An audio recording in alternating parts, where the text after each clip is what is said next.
Thank you so much. Thank you so much, everyone, for the opportunity to present here today.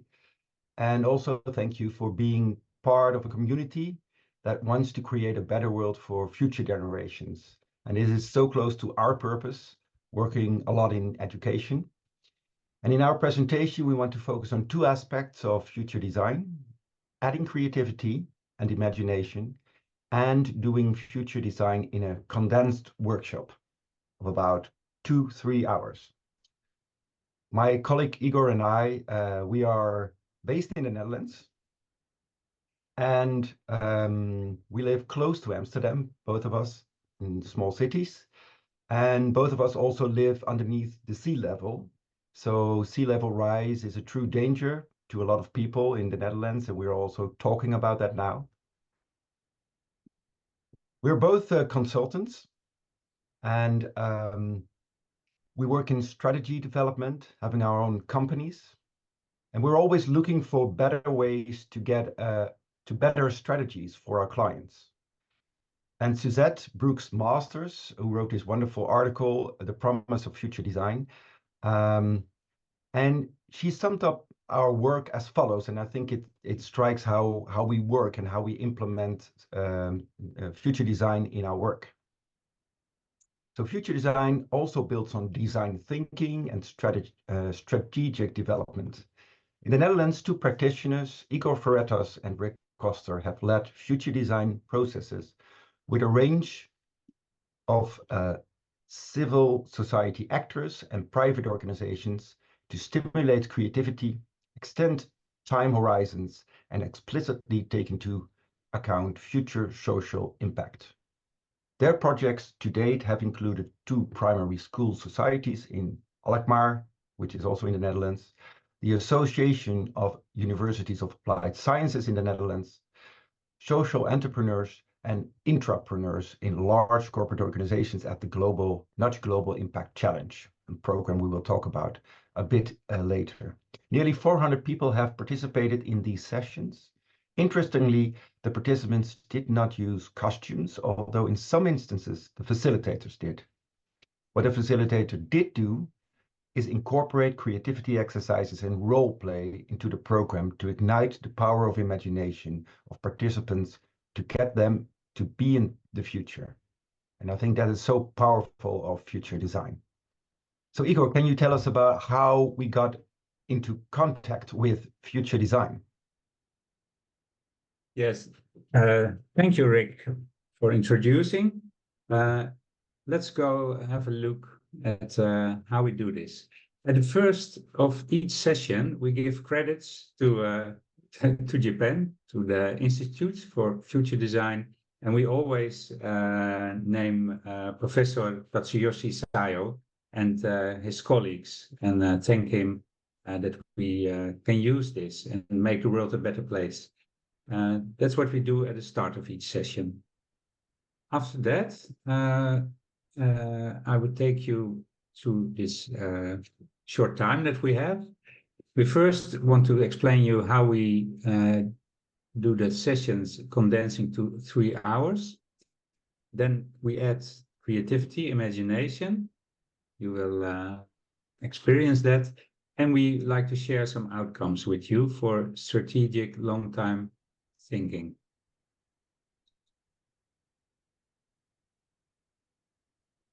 What we do in 2.5-3 hours, we introduce the subject. And if people come to a future design session, they know on which subject they want to talk to each other and want to think in the future. So first we let them put what's inside their head on the table. We show pictures to you in a few moments. Because the first things when they come in, we first let them write so they get rid of it and can free their minds and be open to take them to the future. After that, we usually interview the CEO of the company or the organization, and they can put the need, the urgency for a new strategic plan for the organization. So that makes the subject round. After that, we leave the present design. So we only do future design and past design. So past design from the now to 1949, usually 30 years. And after we introduce the concept, we go back in time and people have 20 minutes to have conversations, to do advices to 1949. 1994. 1994. Thank you, Rick. Yeah. It's morning in the Netherlands. We just woke up. Excuse us. So they first have to use their imagination how it is to be there. Then we do a short break, and after the short break, we do the future design. First, we take people on trends and what's probably going to be in the future. So we give them small focus, and we use creativity to get there, to get in the future. After that, we move them, and they have first to settle in the future, so to feel like a future person. And after that is succeeded, they have to give advices, compliments, or warnings to 2024, so 30 years back. If we did this, and it's usually we record this, so we can listen afterwards what they say. If we do this, we do a short wrap-up by the CEO of the company, and they can tell what they're going to do with the information. And after that, there are always more sessions to use the information that everybody put up from the future and to make a long-term strategy. Great, yeah. And also the reason why we have to condense is that a lot of our clients, they don't have more time than half a day to work on a session and to start thinking about the strategy. So we really had to condense that as well. And we tried it out many times. And every time we adjust the timing or the content of the presentation. And to give you a bit of an idea of what we do, so this is how one of the sessions looks at one of the schools. There are 14 primary schools. We let people sit at round tables, and we also have an opportunity to write on pieces of paper. So we really capture everything that is being said. Also, we love to work with kids. So here what you can see is kids talking about the future, sitting in the city council, where normally the city council is in a city hall. So also we believe that location and context is important for them to understand and to get into the mindset of the future. So really children help, they help making plans, strategic plans for primary schools. This is another program that we run. This is the Nudge Global Impact Challenge. It's a wonderful program with 70 participants coming from all over the world, working for companies like Heineken, Danone, Ferrero, banks, gas organizations. So many different organizations, but they all have the same purpose, making their organization more sustainable. And they have their own impact plan, and we help them craft this plan and execute this plan. And it's a wonderful program of 7 months. And one time they come together in the Netherlands, and this is a session in the Peace Palace, which is located in the International Court of Justice in The Hague. So also that setting really made them think differently about what to think of in the future. It was a wonderful session. And yeah, go ahead, Igor. Thank you, Rick. Because the time is a lion this morning for us. Yes. First, we take you a little bit in imagination what we do in past design. So we can you show the next? Yeah. Yeah, we what we explain, and that helps if you are on the red spot, and you do usually you follow the yellow arrows. So you design the future. Past design is advising the past, If you stand on the mountain and you look what's behind you or what from the future, then you're doing the designing from the future. That's how we explain, and this usually helps people who join.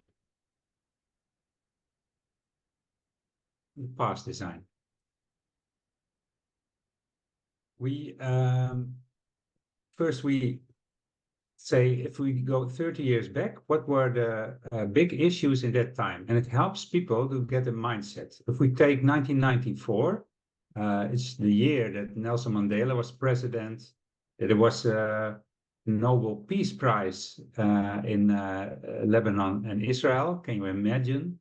And we take movies like Pulp Fiction was also 1994. And the first GSM connection was also there. So people say, I remember that was happening in the year. So that really helps. And we do some music and some little movies to get them in the mindset.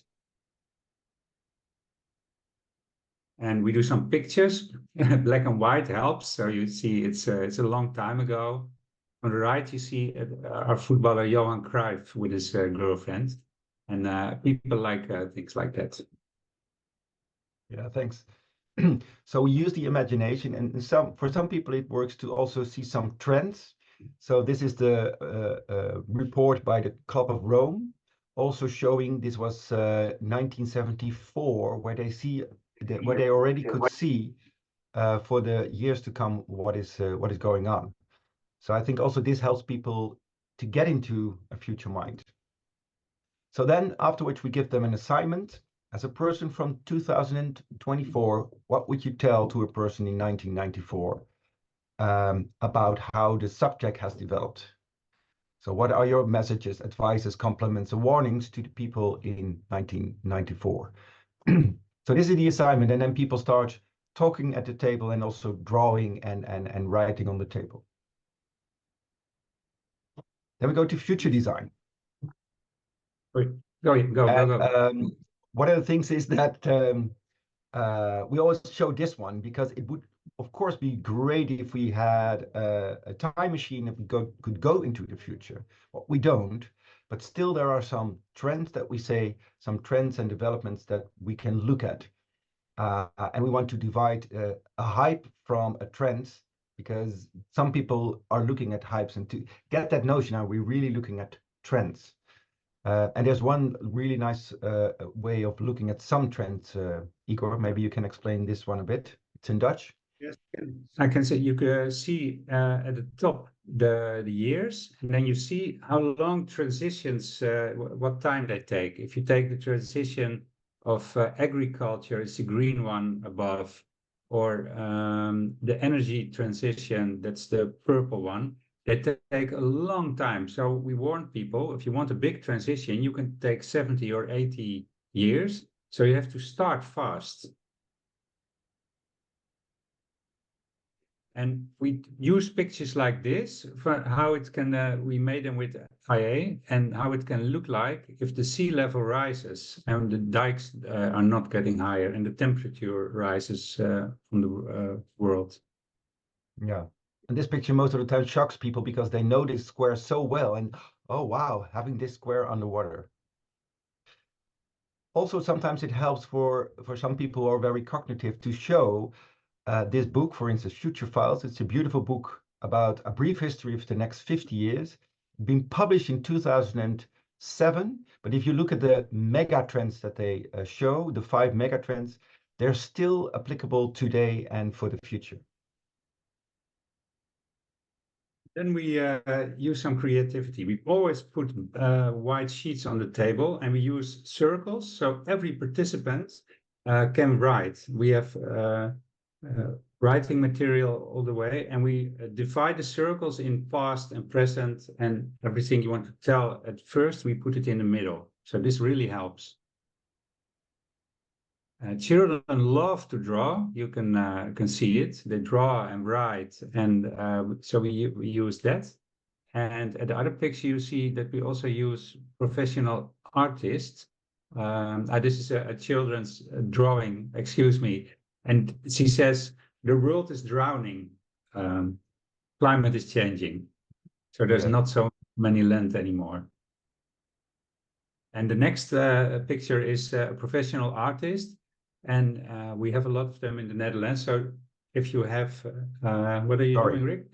Go ahead. Yeah. Excuse me. Yeah. So the time is, if you excuse us, we go a little bit further. So we use things like that to add some creativity. Indeed.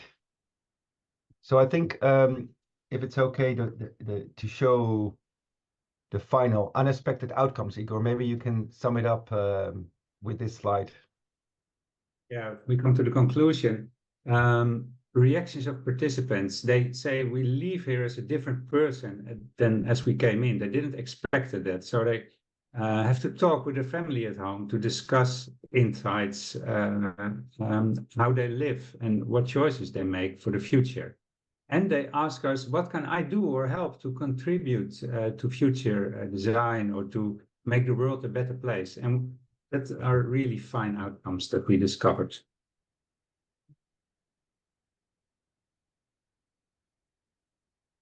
Thank you so much. Thanks for listening, and we hope we could inspire you some a bit.